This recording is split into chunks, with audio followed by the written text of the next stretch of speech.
Good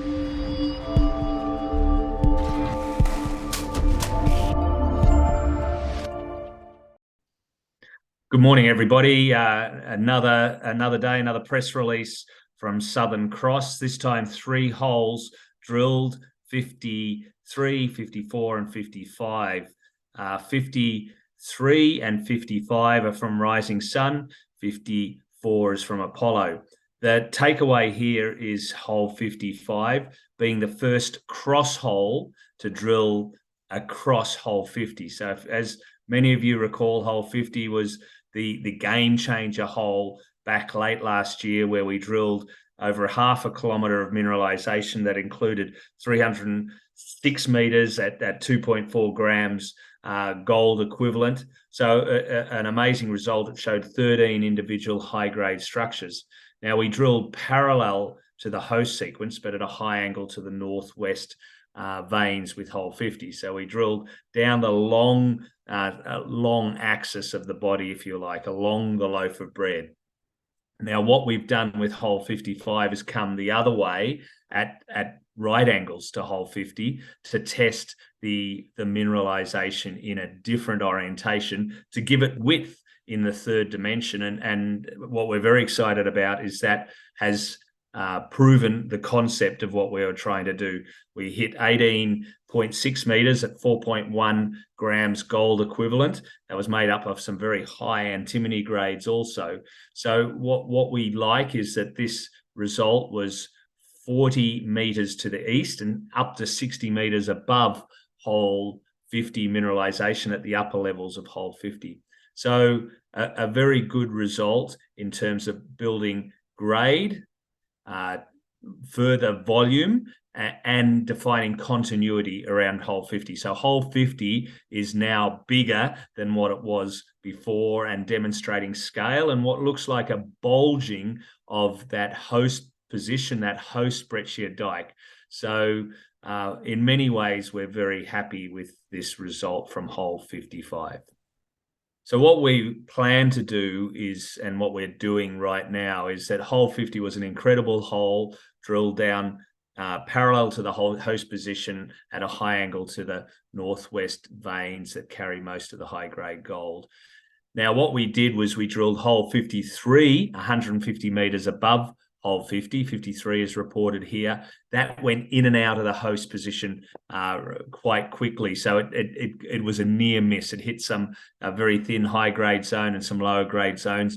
But we will have to re-drill 53 when we understand the orientation and shape of that dike position. And to understand the position of that dike breccia, we need to drill more holes like hole 55 at a high angle. So we're actually in the process of drilling 6 holes, 2 at each different structural level, about 150 meters as we go down. And that will firm up that east-west dike breccia position, which will not only give us the volume and the grade in and around hole 50, but it will also firm up the dike position host. And so we can come back and drill above and below hole 50 in that east-west orientation.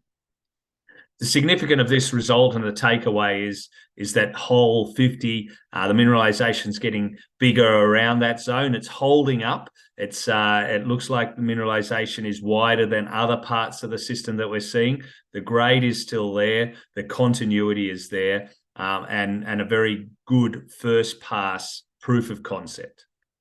What we're doing here primarily is making this system bigger. So that's what we've mentioned. There's 13 holes in this press release that we've either drilled and in the process of processing through our core yard or are sitting in the lab, or are actually still drilling. So those holes are focusing on, number one, making it bigger. So some of the deepest holes into the system we're drilling now. Some of the other holes, like hole 55, are confirming the mineralization, and we need to understand the mineralization in the upper levels to drill the lower levels, basically. So hole 55 is a very important building block in building tons and grade in this system.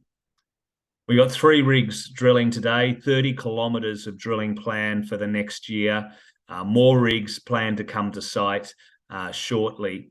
What we've done just recently is moved our core yard from Nagambie, which was centre to the 3 projects we were operating in Victoria when we started here. But with a focus on Sunday Creek, we bought everything in the infrastructure close to Sunday Creek. So we have a shed in Kilmore, which is only about 20 minutes drive from the project. We now have a core cutting facility next to the shed. So literally geologists can log the core and roll it out on a trolley 10 or 15 meters to have it core cut, rather than transporting it to Bendigo and having it core cut and then brought back to Nagambie. So saving hundreds of kilometers, time, and much more efficiency, and lower costs. So with that change, our operation will work more smoothly. We're very excited to tell the Southern Cross story, both here in Australia and around the world. And we've been very busy doing that. So we just finished a Victorian Gold Exploration Conference last week, Perth the week before that. But more importantly, this Thursday, those in Sydney, please come to the Sydney Mining Club evening event, where Southern Cross will be one of the 3 companies showcased at that event.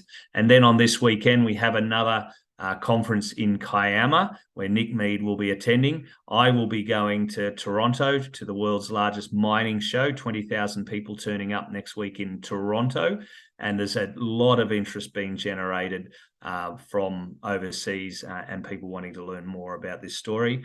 And then of course, we're going to Singapore in April. So a very active time, and we look forward to meeting you, our shareholders and stakeholders, as we progress around the country and explain what we're doing at Sunday Creek.